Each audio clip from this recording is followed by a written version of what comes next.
Bab 6051. Saat ini, seperti dugaan Margaret, Maria mengemudikan mobilnya ke jalan layang menuju kuil Kisia. Apa yang dia pikirkan saat ini sama dengan dugaan Margaret. Dia merasa karena biksu palsu itu memperhatikan Charlie. Dan bahkan melindunginya di saat-saat kritis, lalu dalam situasi ini. Mereka juga harus memperhatikannya secara diam-diam saat ini. Mungkin, pihak lain sedang berada di Aurous Hill sekarang. Jika pihak lain benar-benar ada di Aurous Hill, maka mereka pasti diam-diam memantau setiap gerakannya. Jika dia tiba-tiba pergi ke kuil Kisia sendirian saat ini, setelah pihak lain mengetahuinya, mereka akan mengerti bahwa dia melakukan ini hanya untuk bertemu mereka. Tentu saja Maria juga tahu bahwa situasinya mungkin tidak seperti dugaannya.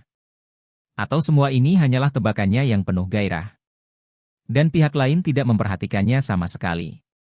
Tapi Maria tidak peduli. Bagaimanapun, tidak perlu mengeluarkan banyak biaya untuk keluar dan mencobanya. Jika dia tidak menemukan apapun, dia bisa kembali saja. Lalu lintas sangat lancar pada siang hari pada hari kerja. Maria berkendara selama lebih dari setengah jam dan tiba di pintu masuk Gunung Kisia. Meskipun kawasan pemandangan Gunung Kisia sangat luas dan memiliki jalan berkelok-kelok, kendaraan wisatawan harus diparkir di tempat parkir luar gerbang gunung. Lalu memasuki area pemandangan dengan berjalan kaki, lalu memilih untuk naik bus wisata di area pemandangan tersebut. Jadi Maria langsung mengemudikan mobilnya setelah memasuki tempat parkir. Dia berencana menghentikan mobilnya, berjalan di sekitar kuil Kisia. Mengungkapkan sepenuhnya niatnya untuk berkomunikasi dan menunggu pihak lain muncul. Tidak banyak turis di tempat pemandangan itu pada siang hari. Dan masih banyak ruang kosong di tempat parkir. Jadi dia menemukan tempat parkir tanpa mobil di kedua sisinya dan memarkir mobilnya di sana. Ketika dia menghentikan mobilnya dan baru saja membuka pintu untuk keluar dari mobil, pintu penumpang tiba-tiba terbuka dan sesosok tubuh duduk di kursi penumpang. Jantung Maria berdetak kencang. Berpikir bahwa dia menjadi sasaran orang-orang Victoria. Dia tanpa sadar memandang orang itu. Dan terkejut saat mengetahui bahwa orang yang duduk di kopilot sebenarnya adalah seorang wanita tua bertopi coklat. Detik berikutnya, dia mengenali penampilan orang ini. Orang ini adalah biksu palsu yang dia lihat di kuil King Sao di Shiwandashan hari itu. Ekspresi Maria menunjukkan keterkejutan sesaat. Dan kemudian kembali normal. Dia menutup pintu pengemudi lagi, tersenyum, dan berkata kepada biksu palsu itu. "Halo guru, akhirnya kita bertemu lagi." Sister San memandang Maria, tersenyum tipis, dan berkata, "Nona Lin harus tahu bahwa saya bukan seorang guru. Jadi lebih baik jangan memanggilku seperti itu." Maria tersenyum penuh arti dan mengangguk ringan. Lalu dia bertanya padanya, "Kamu pasti tahu bahwa aku datang ke kuil Kisia untuk menemuimu, kan?" Sister San tersenyum dan berkata, "Tuan Wade kembali ke Aurous Hill hari ini. Saya pikir Nona Lin pasti khawatir, jadi saya datang menemui Nona Lin. Saat saya bertemu dengan Anda, saya mungkin bisa menjawab beberapa keraguan Anda, Nona Lin." Maria bertanya padanya, "Bolehkah saya mengajukan pertanyaan?" "Tentu saja." Saudari San mengangguk dan berkata, "Aku akan memberitahumu semua yang bisa kuberitahukan padamu. Aku tidak akan memberitahumu semua yang tidak bisa kuberitahukan padamu. Jadi saya juga meminta Nona Lin untuk mengingat hal ini." Maria mengangguk sedikit dan bertanya padanya, "Anda tahu Tuan Wade akan kembali, dan Anda juga menduga saya akan mengkhawatirkan Tuan Wade. Anda juga harus tahu bahwa semua ini terkait dengan kata pengantar kitab suci 9 misteri." "Betul." Saudari San berkata dengan tenang. "Fakta bahwa semua harta karun dari segala penjuru telah kembali ke Tiongkok membuktikan bahwa Tuan Wade pasti telah memperoleh kata pengantar 9 misteri kitab suci. Yang bisa saya sampaikan kepada Nona Lin adalah, kata pengantar 9 misteri kitab suci, untuk Tuan Wade, ada ratusan kerugian tetapi tidak ada manfaatnya. Dan dia tidak boleh mempraktikannya." Bab 6052. Maria berkata, "Saya telah membahas masalah ini dengan Tuan Wade, dan kami telah mencapai konsensus mengenai masalah ini.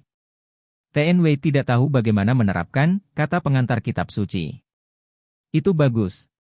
Sister San menghela napas lega dan berkata, Saat ini, selama Tuan Wei tidak pergi ke Gunung Shiwanda dan tidak menyentuh kata pengantar 9 kitab suci yang misterius, dia pada dasarnya dapat menghindari krisis. Maria bertanya padanya, krisis yang kamu bicarakan adalah Meng Changsheng, kan? Ya. Suster San mengangguk. Itu Meng Changsheng, tuanmu. Maria bertanya lagi, dia benar-benar belum mati? Sister San berpikir setelah berpikir sejenak, dia menjawab. Mati, tapi belum mati sepenuhnya. Ketika waktunya tepat, dia bisa terlahir kembali. Maria mengangguk dan berkata, sepertinya dia benar-benar ingin mengembangkan tubuh setingkat naga untuk dirinya sendiri. Agar dia dapat mengambil mayat itu untuk dirinya sendiri. Betul. Suster San tidak heran Maria bisa melihat menembus lapisan ini. Dia mengangguk dan berkata, meskipun Meng Changsheng cukup beruntung bisa hidup selama 1000 tahun. Itu adalah pencapaian tertinggi yang bisa dia raih dengan adanya semua peluang. Yah, meskipun dia terlahir kembali 10 kali, dia tidak akan bisa hidup lebih dari 1000 tahun. Jika dia ingin bercita-cita ke surga, dia harus memiliki gaya kenaikan naga. Dan dia tidak bisa mengubah nasibnya, jadi dia mencari cara lain dan berencana menyesuaikannya untuk dirinya sendiri. Dengan pengalaman kultivasinya selama ribuan tahun. Jika dia benar-benar memiliki tubuh fisik Shenlongge, tidak sulit lagi menaklukkan surga. Maria bertanya padanya, selama Tuan Wei tidak pergi ke Gunung Shiwanda. Tidak peduli seberapa kerasnya dia, dengan tekad dalam, kata pengantar kitab suci 9 misteri. Dia tidak bisa mengancam Tuan Wei? Sister San menggelengkan kepalanya dan berkata, saya tidak dapat memastikannya saat ini. Tetapi ini adalah hal terbaik yang dapat saya pikirkan saat ini. Itu ide yang bagus. Maria mengangguk ringan, lalu bertanya kepada Sister San, siapa kamu? Siapa di belakangmu? Saudari San tersenyum dan berkata, maaf, Nona Lin, saya tidak bisa menjawab pertanyaan ini untuk Anda. Maria bertanya dengan heran, mengapa? Daripada bersembunyi dan diam-diam membantu Tuan Wei, sebaiknya Anda mengobrol langsung dengannya. Mungkin kedua belah pihak bisa menemukan arah baru untuk melenyapkan Warriors Den dan Victoria secepat mungkin. Saudari San, dia tersenyum dan berkata, waktunya belum tepat untuk saat ini. Jika waktunya sudah tiba, tentu saja kami akan menjelaskan semuanya secara langsung dengan Tuan Wei. Setelah mengatakan itu, Sister San menambahkan, saya juga berharap Nona Lin tidak meluangkan waktu untuk memberitahu Tuan Wei tentang masalah pertemuan ini. Karena kami hanya bisa membantu Tuan Wei dengan lebih baik dalam kegelapan. Setelah kita menuju ke titik terang, bukan hanya kita saja yang terekspos. Tapi Tuan Wei mungkin juga terekspos. Setelah Maria terdiam beberapa saat, dia bertanya dengan ragu-ragu. Apakah Butler Tang salah satu milikmu? Apakah Anda mantan bawahan orang tua Pak Wei? Sister San tersenyum tipis dan berkata dengan serius. Nona Lin, saya benar-benar tidak berkomentar mengenai pertanyaan ini. Dan Anda tidak perlu menebak identitas kami. Karena begitu identitas kami terungkap, itu hanya akan menimbulkan masalah yang tidak perlu bagi Tuan Wei. Setelah mengatakan itu, Sister San menambahkan, tolong, saya juga meminta Nona Lin untuk tidak memberitahu Tuan Wei tentang pertemuan kita. Dia harus fokus pada bagaimana meningkatkan dirinya sekarang. Tidak perlu menyia-nyiakan budidayamu dan cara menangani Victoria pada kami. Maria mengangguk ringan, jangan khawatir, saya tidak akan memberitahu Tuan Wei. Bagi Maria, dia tidak ingin perhatian Charlie terlalu teralihkan. Kalau tidak, dia tidak akan membawa dirinya ke kuil Kisia sendirian. Jadi dia bertanya, jika Tuan Wei tidak bisa mempraktikkan tekad mental dalam, kata pengantar kitab suci 9 misteri, lalu bagaimana dia bisa meningkatkan kekuatannya? Saya sering mendengar Tuan Wei mengeluh bahwa dia tidak pernah memiliki keterampilan mental yang lengkap untuk dikembangkan. Sulit dan lambat untuk meningkatkan kekuatan seseorang. Bibisan berkata tanpa daya, kami tidak punya saran bagus mengenai hal ini. Kami hanya bisa mengandalkan keberuntungan Tuan Wei sendiri. Saat ini, Bibisan berkata dengan sedikit penyesalan. Jika Tuan Wei meninggalkan Sifang Bao Suang, itu mungkin akan sangat membantu budidayanya.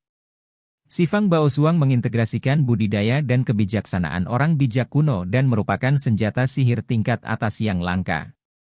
Jika dia bisa mendapatkan wawasan darinya, mungkin dia akan tiba-tiba menjadi tercerahkan.